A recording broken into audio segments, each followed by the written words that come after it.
Hi, everybody. This is Zane with Sailing Views. I'm bringing to you Peter Hurley, who is a rock star sailor from New Jersey, formerly known as the Grape Ape because of his purple boat, purple life jacket, and his physical stature. He is now a super famous rock star photographer out of New York. He is famous for Shebang, uh, many other things, and he is just an incredible person to know. Peter Hurley, everybody. So, Peter, hi. How are you Hey, doing? How Zane. you been doing? I'm doing all right. I was psyched that you asked for me to come on. This is so cool. I'm All glad you're right, doing this. great. Very cool. All right, so a lot of y'all don't know that Peter and I lived together for a couple months. I went and lived in his spare bedroom for a little while up in Jersey. What was that, 93, 94, something like that? Must have been, right? Yeah, It it was a was, it long time was. ago. Yeah, yeah, yeah. I was working with Coley Sales and training with you because you were the man to beat back then. Amazing. Well, Yeah. you were the guy, you were the light air genius. I mean, it was like I could never get near you in anything. The minute that it was to drop below 8, you're like, all right, here we go. You ate them all up. Yeah, well, lucky to be good at something. All right, so let's get right to it. I'm gonna ask you 20 questions. Answer them honestly, quickly, and do whatever you think. All right, so here we go. What age did you start sailing, and what kind of boat? What did you start sailing in? Oh, cool. I think my dad threw me in a duck boat in New Jersey. We have these wooden boats called duck boats, and they kind of don't exist anymore, but they get brought back for the World Duck Boat Championship every year, which is kind of cool. And I was 6, and my dad got this boat. It was called Breezy, and I remember he brought in a skipper, and I was crewing for Krista McShane was her name back in the day in Maniloki, New Jersey. All right, well, great. All right, so duck boats. So that's how you got started. I didn't know that. All right, Duck boat. so who had early influences on your sailing? Who influenced you? Who taught you? Who mentored you? What were your early influences? I would say coming from Maniloking, where you crashed with me, there was a pretty good pedigree there. So we had a couple sailors that went to the Olympics or qualified for the Olympics. We had a world champion. Peter Komet was a big influence on me. He was Yep. a first laser world champion, and he was from Maniloking. And Carl Van Dyne, who represented the United Yeah. States in Mexico for the '68 Olympics in the Finn. Uh, was also an influence. He had trained with my dad. My dad was also an influence. He was the 1964 Finn North American champion, and he won that on Lake Pontchartrain, actually. Wow, It's back kind in of, my area. yeah, Nice. All right. yeah. So, at what age did you think you were good? When did you think suddenly, holy cow, I can actually do this? Or did you just struggle through? Or did you just suddenly think, I'm good? What? Tell me. Tell me I about it. think I fell in love with it. So for some reason, I just went as soon as I got to. It was a summer town, so I would spend the winters in North Jersey, go down there for the summer, and I just loved it so much. All I wanted to do was be at the yacht club, and it was right across the street, so I Yeah. was there all the time. I never left. Plus, there was cute little sailors running around, and I was like, I want to be here. This is where I want to stay. So, for some reason, I got pretty. Yeah, I think I got a tiller in my hand pretty young, and started. We had like an A fleet and a B fleet and a C fleet probably or whatever in the duck boats, and I was in the B fleet. I remember, and I was cleaning up, and I was just doing really well. So they threw me into the A fleet like early, younger than everybody else, and I got beat up a little bit. But then they threw me in a laser really early, so I was sailing a laser with the laser team when they were all older than me. And back then, a year's a big difference. I think I was with kids that were 2 or 3 years older than me, and I was like the youngest. But I struggled through it, and I think I was just a little bit ahead of the 10-year-olds. When I was 10, I think is when I'm saying I realized like something's going on here that's pretty good. All right. By 13, I won the World Duck Boat Championship at my club, So which was yeah, pretty cool. you got pretty good at an early age. So that's a good thing. I think a lot of people I've talked to kind of done the same thing. They all learned early teens that they had a little talent, a little knack for it. All right, so what do you do for a living? which I know, and many of you, the viewers here that know you know, but for the people that do not know, what do you do for a living now, Peter? Are you a sailing professional or do you have a real job? Well, I don't know if it's a real job, but I'm a photographer.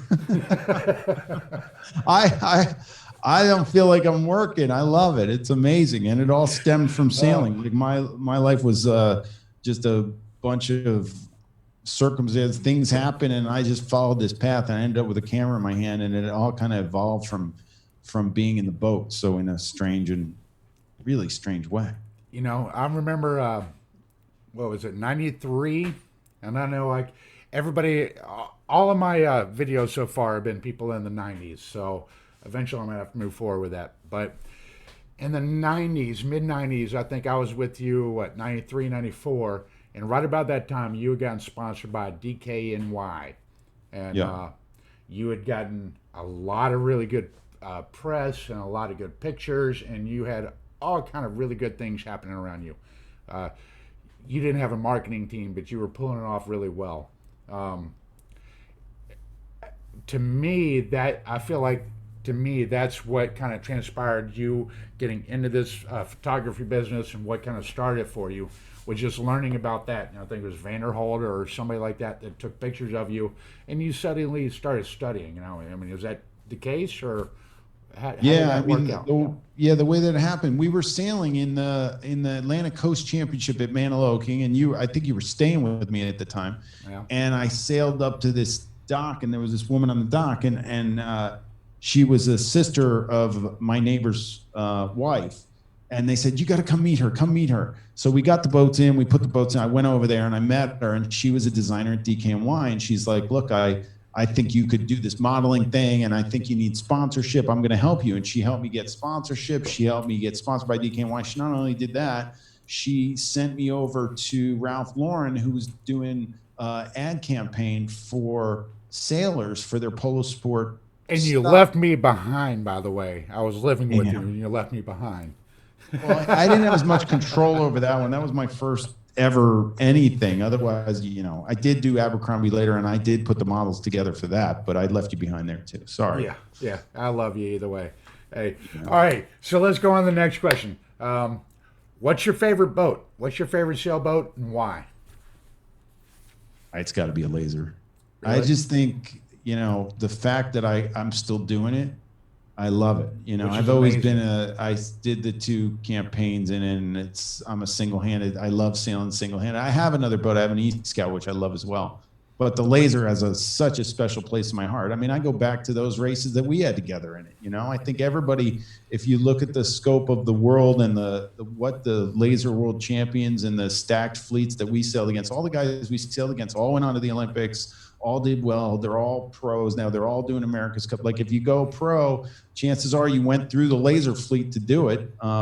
It's just an amazing class. And the fact that I can go anywhere in the world and just pick up a boat and feel like it's my boat at home and go race a race against guys, in the same age. I've been doing the Laser Master Worlds now since I turned a master. When I was 45, I was 230 pounds, and it was January 1st, 2015. I'm like, I'm 230. I mean, what weight No, were you when you were sailing a laser? I was 168. And I was 185, right? Right. So I was like, I got to get down to 185 again. And I was 230, and it was January 1st. And by January 10th, the regatta was in Kingston, and it was the Laser Master Worlds, and you become a master at 45. So I went, and I got second, and I was 185. So not only did it got me in shape, like, and not only that, I got to sail against a bunch of guys that I sailed against previously, and really enjoyed being out there with the masters. And I sail it so much now. Like I got back into it. It's the only thing that keeps me in shape, and it's my outlet, my creative outlet. I take pictures all day long. So I actually, people who I sail with never see me with a camera, because I'm like, no, that stays in the studio. I'm just going sailing. So, all right. So, now that you're a master, and trust me, I've been following your master career with great jealousy. So, I want to get you back in. When are you getting back in? Come on. Oh, I'm a little too short and fat now, and I'm Oh, come on. way too out of shape. Um, but I've been following you when you got in shape and you started your whole training regiment and you got in shape. How many of these people that you and I knew growing up in the '90s, when the lasers became an Olympic boat? How many of those people are you running into now? A lot of them, or just a couple, or a handful, or what? What do you It's see in this group? I think it's just a tough thing when you're super ultra competitive when you're younger, and then you get out of like you got to be willing to get your butt kicked, and it's hard for people that competed at the top level. That's probably why you're like, I'm not getting back in there. Like when Yeah, we were I'm not young, touching it. Mark Yeah, Brink was like a badass, right? I mean, he yeah. was like the laser guy in the U.S. He'd been top 5 at the Worlds. I think he'd been second at the Worlds. Maybe he's been Yeah, third, yeah, fourth top at three the at real least. Yeah, Worlds, you know. And Mark got back in the boat in a couple years ago, and he got his butt kicked for a while, and then he just kept getting better. But he did it. Like it's just you just got to go out and do it. And if you have a big ego, and okay, that's you, not me. Tell your wife I said hi. yeah, I mean that was crazy. Anyway, I have my phone hooked up to Bluetooth through this thing, which I probably shouldn't. But if if you were really good back then and you want to jump back in the boat and compete at that level, so and it's hard to do it obviously. So and at the master level, it's easier, but it's not a slam dunk. Like you got to work for it. I was fortunate enough. I sailed enough, and I sailed fairly well against the young guys, and I qualified for the standard worlds in Japan. And Robert Scheidt was there sailing, and I was sailing against him again. And I was like, wow, this is crazy. I mean, I got my butt kicked. He's still at that elite level. He's a little bit younger, but he's still a master. I don't know how old he is Yeah, now. I think he's like 2 or 3 years younger than we are, and even back, in the '90s, he was a beast, and I can only imagine he's still a beast. He's still incredible. He's absolutely Yeah. incredible. There's a I reason mean, he gets paid the big yeah, bucks, and we don't. So I did it as a trip for my kids to go to Japan and me to have some fun and more as a prep for the master stuff because I wanted to, I'm still trying to win the master worlds, but it's the guys at the top are just so tough, especially one guy, this Brett Baer from Australia is just, he's a really, really, really talented sailor and super smart. So he's really tough to beat. yeah, well, you got this. All right, so let's move on. What is your favorite place to sail? I know you've traveled all over the world. You've sailed everywhere. What's your favorite place? Oh my gosh, somebody just asked me this recently. I think if I look at all the trips and all the things that we've done and that were cool way back when, there's 2 places I really, Tenerife, when we went to Tenerife for the Yeah. 95 Worlds, that place Yep, was yep. amazing to sail. They were like flying fish flying past your boat and stuff. Yeah, they hit you And all then the I got, time. They hurt. yeah, The fish hurt. That's all I yeah. remember. I got a black eye. I know. Oh, no way. Oh my gosh. And then I got to go to Buzios as well in Brazil, and I thought that was amazing. And sailing against Robert and those guys back then and down there was kind of cool. Yeah, they I were thought they were that was very pretty fast beautiful. downwind back then. Yeah. All right. So, where do you see sailing going in the future? I mean, what are your thoughts? You see how sailing has gone from 30 years ago. Where do you see it going in the next 30 years? Well, it's all speed. I mean, it's all based on speed. The boats are just getting faster. They're coming out of the water, and kids are getting into foiling earlier. I don't know what the hot kid boat is now, or whatever it is. It'll be interesting to see where the Olympics go and stuff. I've been fortunate enough to mesh a little bit of my photography with sailing, and I've been out on the. I went out with Sail GP on their boat and got to take some pictures and stuff in the New York Harbor, and that was insane. And Tom Slingsby was taking me out. It was just cool. It was amazing. And Andrew Campbell showed me around their facility with Oracle, and I got to shoot all the guys there. And then I got up in a helicopter over the America's Cup. All that stuff was so cool. But that is like I think the kids have the need for speed, and they're looking at these boats and seeing how magnificent they are. And I'm guessing that's where it's going to all be going. I mean, there just has to be a rather inexpensive way to get them up over the water and Just things that foiling and happen. going fast. All right, so you were just talking about the GP and Slingsby and all those guys. Now I know for a fact that we sailed against all those guys in lasers, and we've all traveled around. Any of those guys remember you, or do you have any connection with any of those people? Just from our past sailing into where you're at now, taking pictures. Does that correspond any? Is there any crossover? A little bit. I mean, not really, but like seeing, the guys that, I mean, I have to refresh their memory sometimes. I mean, I don't think I ever sailed against Tom. I think Slingsby's way younger. I don't remember him. I left in Cancun, and I think he came in after that. Maybe he was in Cancun. I don't remember. I know he was in Germany the year I went over there. Yeah. So, but he was a young scrub being sent in and for sacrificial lamb. So I never asked him, but he's amazing. But anyway, he's a god. Ben Ainslie came to the New York Yacht Club for a fundraiser thing, and I talked to him, and he remembered. I had to refresh his memory, I guess, or I was like, back then I had these polo ads going around everywhere, so everybody kind of knew who I was. I mean, my results on the world level were, my best finish at the Worlds was 17th, so it wasn't that stellar. But I was tied with Ian Percy, and so I remember that. I remember those guys, and I beat Ben. I don't know what he finished there. I think he was in the 20s or somewhere. Yeah, I don't know. All right, so next question. All right, what's your best regatta? Your best regatta trip, boat trip, could be a long distance trip on a big boat, a little boat regatta, whatever. What's your best regatta? What sticks out in your mind? What's your best regatta? What'd you do? Oh, I guess the one that sticks out the most would be definitely Tenerife in 1995. It was my first world championship.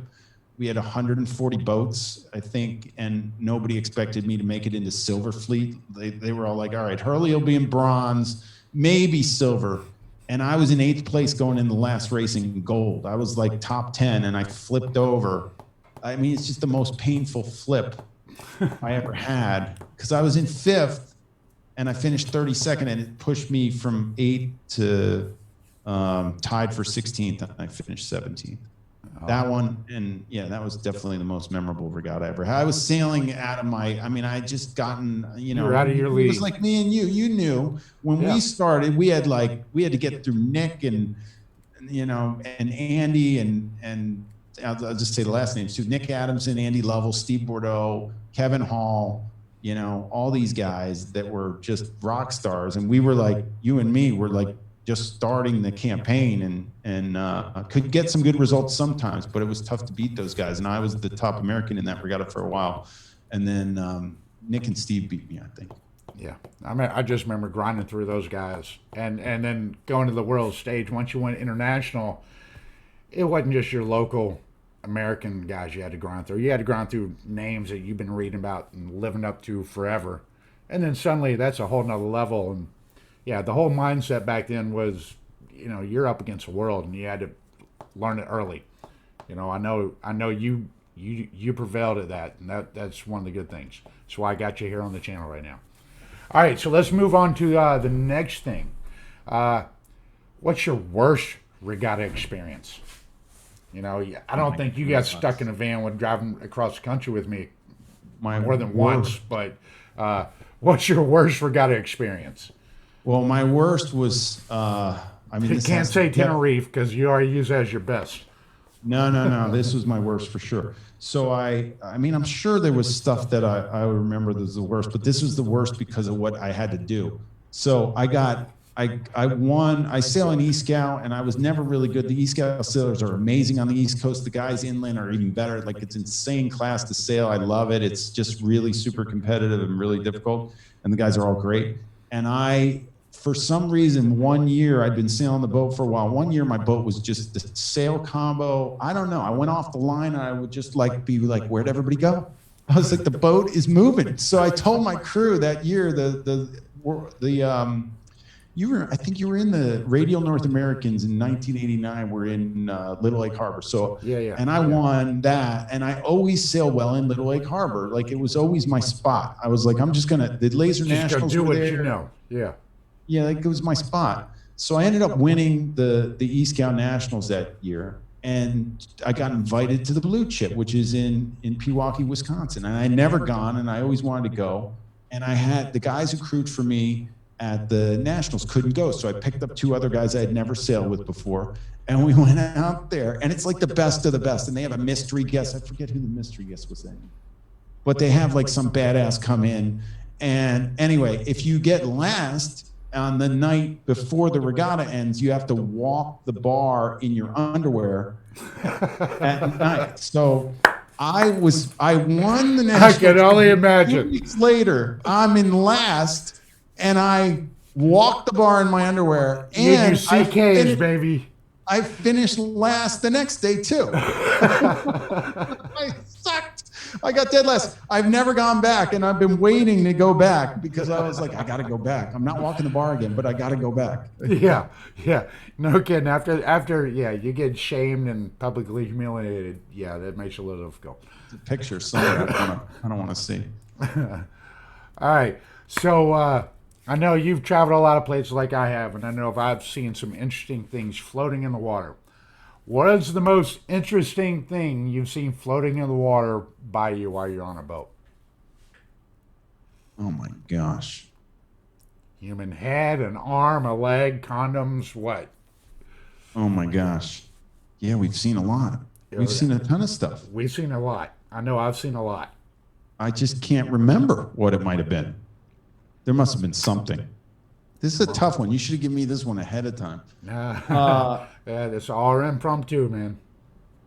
Oh my gosh, it's got to come to me, right? It definitely. There's something that was just like crazy that I. There's something weird. Sailed over Dude, to it, right? You've sailed in the Hudson. You've sailed in Miami.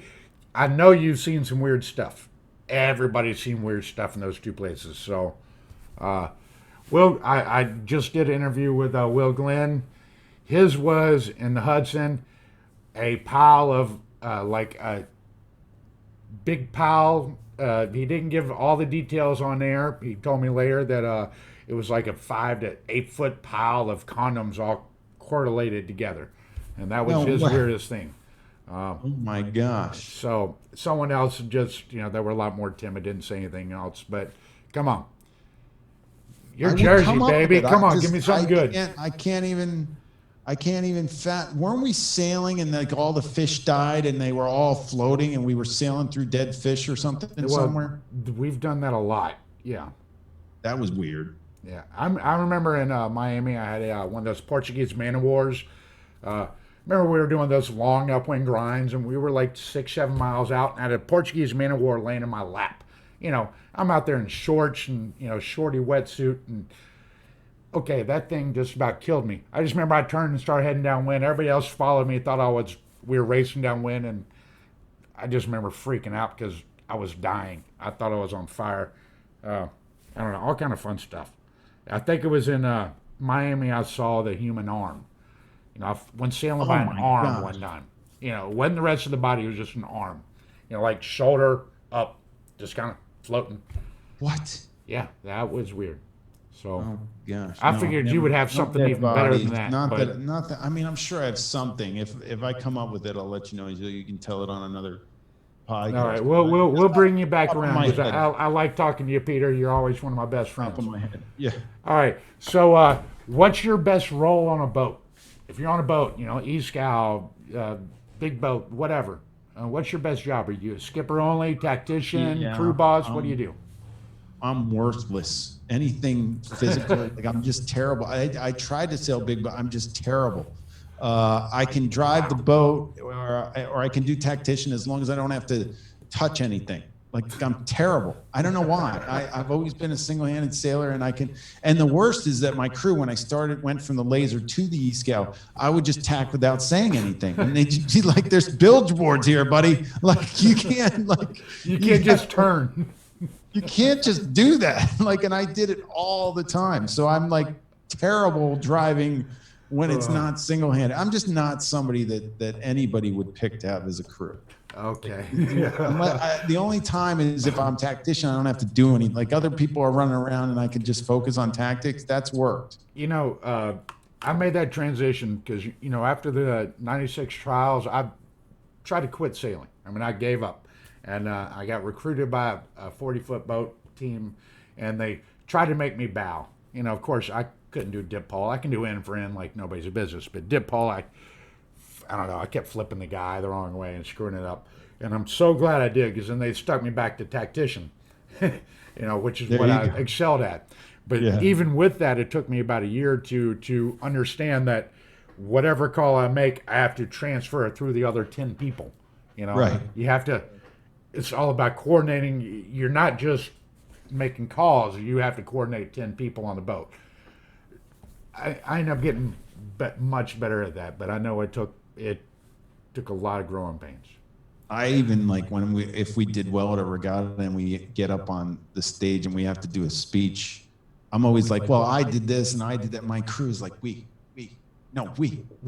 I'm Yeah, like, yeah. we. No, it's like You're we. right, we. It's a I we gotta thing. thank my crew. Wait a minute, the There's crew. 10 other people on board, man. We. You gotta give it back. Blades are sailing. It's like terrible. And then I realized that in East Coast, like the boat doesn't go anywhere without the crew doing anything. Like it's all crew. It's You're all the crew. idiot on the stick, man. You gotta have faith in the crew. Yeah. It's All right. So we know that you're not a good role player. So, are you an aggressive or a conservative type sailor? What are you on the race course? Aggressive, conservative? Where are you? Where do you? I'm hit? aggressive. If you saw a corner, you'd be like, Hurley's out there or he's over there or something. one corner or the other. Yeah. Right. Yeah. Who's that going all the way? That's got to be Hurley. Okay. I don't know why. I know I didn't I've have to tried add tone that. it down over the years. I know I didn't have to ask that question, but it is on my list. I had to ask that question. Yeah. I can honestly say I'm similar because you'd be right, I'd be left, or you'd be left, I'd be right. We were always okay. We train together, we sail together every day, and we're both going opposite directions. So, Upwind and downwind. Downwind, I'm like, okay, I got to go all the way outside, everybody, this way. Or wait, hold on. The inside tracks, it's a little less busy. I'm going this way. It's like very rarely, all right. So, what's the greatest maneuver or move you've pulled off in a race? Be a lure, mark, start. Can you think of one dramatic experience that would just holy shit? I pulled this off. Can I tell the story? Okay. So this is why Tenerife was so epic. I'm at the Worlds in Tenerife, and it's like, I don't know what race we're in, but I was doing really well in the regatta. This was at the end. This was like the day before the last day or something. And I get to the weather mark, and I remember Per Moberg goes around it in first, and he was like, what was he, the silver medalist that year? Bronze? Yeah. He was bronze. Silver or bronze, I don't know. He was bronze. He was good. Anyway, so he gets around, and I'm second, and I'm coming up to the mark, and it's blowing like 15 or something, maybe more. And I tack on the ley line, and I'm short. And I get up to the mark, and I'm trying to pump the thing around it, and the boat flips to weather on top of me. So I go underneath. I'm like, shit, I was in second, shit. And I get the boat up, and I fly under the boat, and I get back in the cockpit, and the vang's on, and the boom hits me in the head, and it flips back over. So I get it back up again, uncleat the vang, get it up, start to go around, and you had to do a 720 right back then. So I do my 720, and I get around the mark, and there's like 3 boats behind me. And the crowd is like because there were boats at the weather, they're all screaming, right? So I was like, and I just thought we were working with Jerry May. Jerry May was the sports psychologist, and he had got us visualizing and stuff. And he's like teaching us about guy. Yeah. Okay. basically like sunk costs. Like he's like, look, in a race, if something goes bad, there's nothing that's going to help you to dwell on it. Like you just got to go from where you are. And I was like, it was my first world championship. I was like, I'm going from here. And back then we did 2 trapezoids. We went around the trapezoid twice, didn't we? So it was long. And every leg I was catching people. And I was in mid fleet by the bottom, and then I came back up and I caught people, and I was coming back around. And anyway, I rounded the leeward mark in like top 20 somehow. And somehow it was on the island, there was an offshore breeze fighting the onshore breeze, and everything died. So people went hard left and hard right. And on this one, I went kind of left and kind of up the middle, and somehow I squeaked by. And I remember I crossed the line in fourth, and I jumped out of the boat and jumped into the water screaming, and the whole crowd went crazy. And Ben was in third right in front of me looking at me like, what's wrong with that dude? Is he high? He's fourth. Like, it's not that great. It's good, but there's no reason for him to be jumping out of the boat into the water in a normal race. And the whole crowd's like clapping and going crazy. And it was like the greatest race of my life, for sure. That does sound good, man. You know, a big comeback like that, why not? I had one that can I tell another one? You know, This one, certainly. Go for it. I'll do quick. I'm in Cancun at the Worlds, and I was first around the whole everything. Going down the final reach to the finish, I had about a 10 boat length lead on Robert Scheidt, and it's just like when that guy's behind you, you just freak out. So I get around the reach. I get around the reach about 10 boat lengths ahead of him, and I can't see the mark so far away. I can't see it. I don't know where it is. So Robert comes around and he ducks low, and I'm way high on him, like way up here, and I'm like, shit. So I go low, and I guess I pumped, or I was just going into convulsions. I didn't know what I was doing for any reason, and they flagged me for the second time, and I got chucked out of the race. And it was like, he could have just stabbed me in the heart. Okay, that was my next question. What's your worst experience? I think you just that was it. That was it.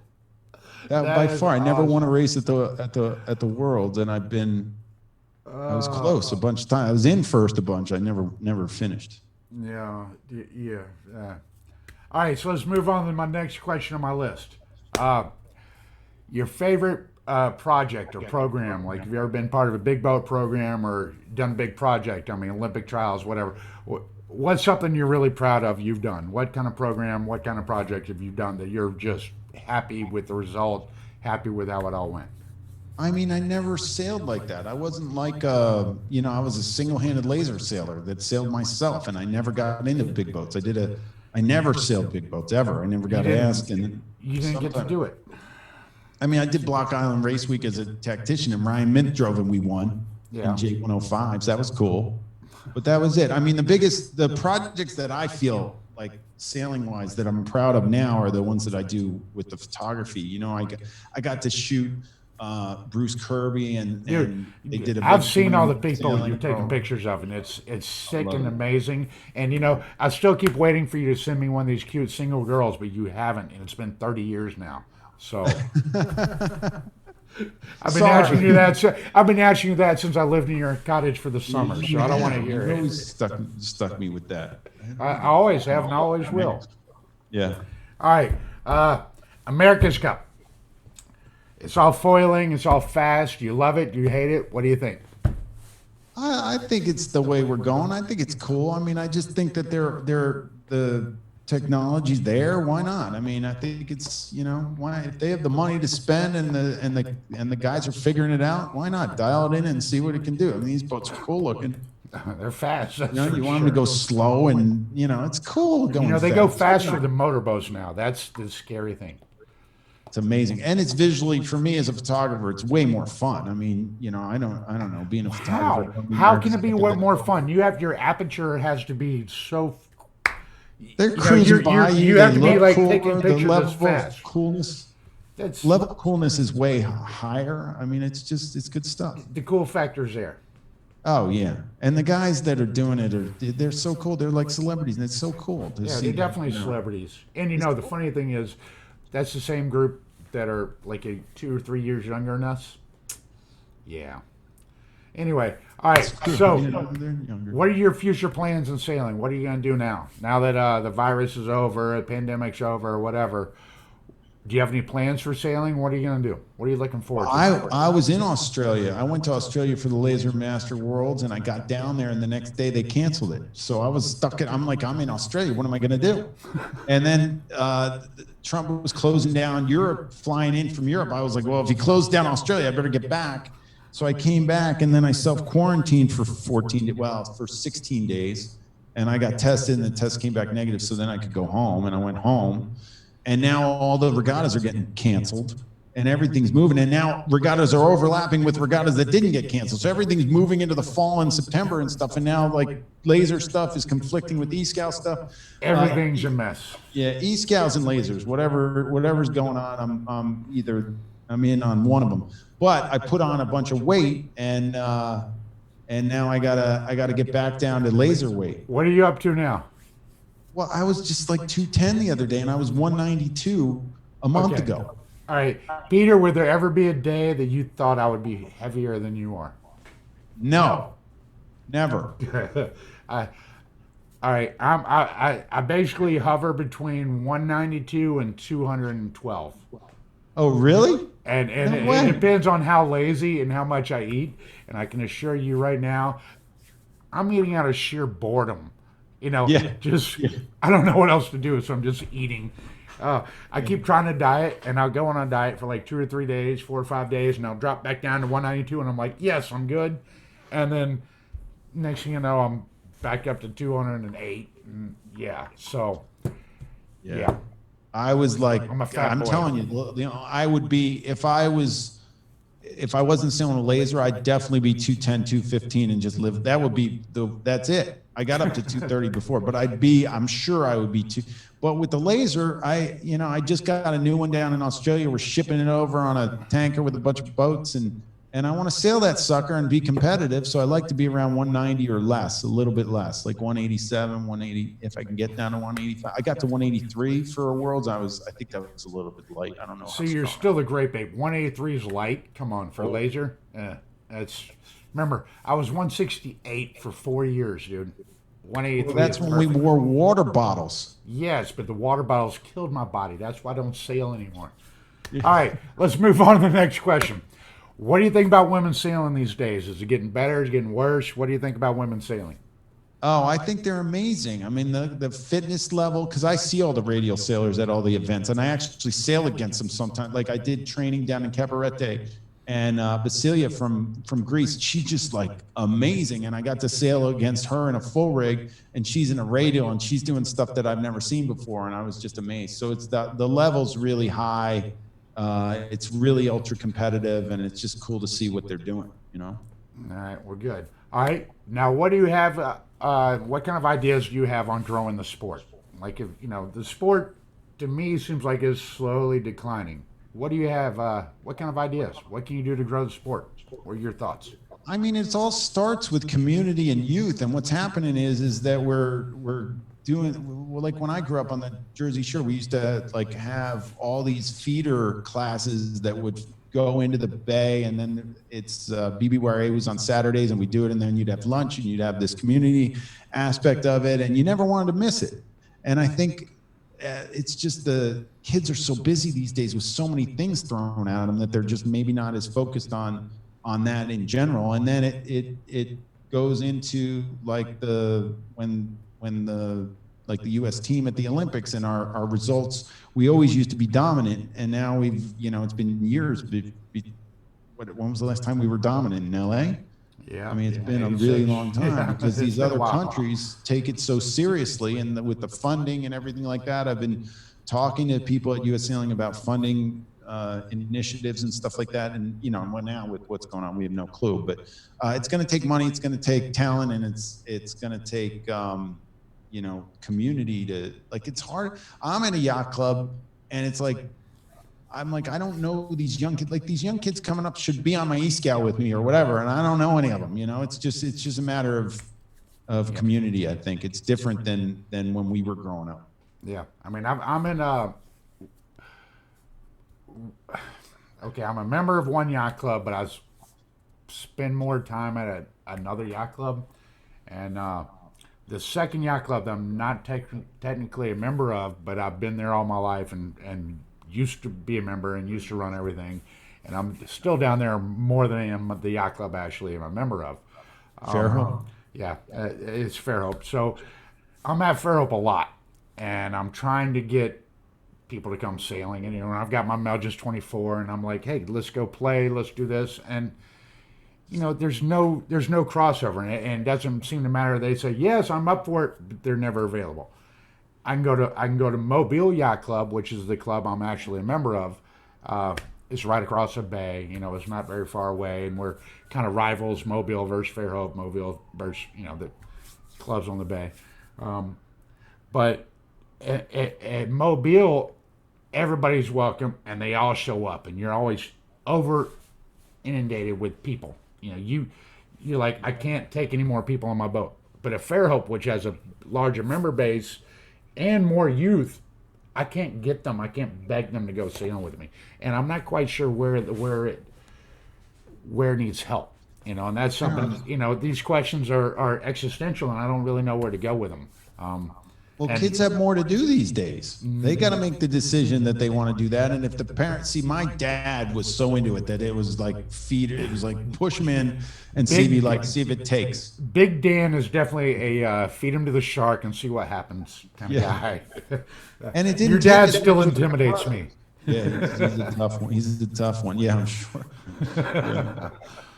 Yeah. All right. So next question. What's the best advice you can give to new people into sailing? Either being brand new or been in at it for a year or two. What's the best advice you give to people that are generally new compared to us? It's time in the boat, right? Isn't it time in the boat? Like I sucked at it. When you suck at a certain angle of sail, let's say you can go upwind fine, but you turn the corner and your reaching's terrible, or your downwind's terrible, or maybe your starting's terrible. It's all time in the boat.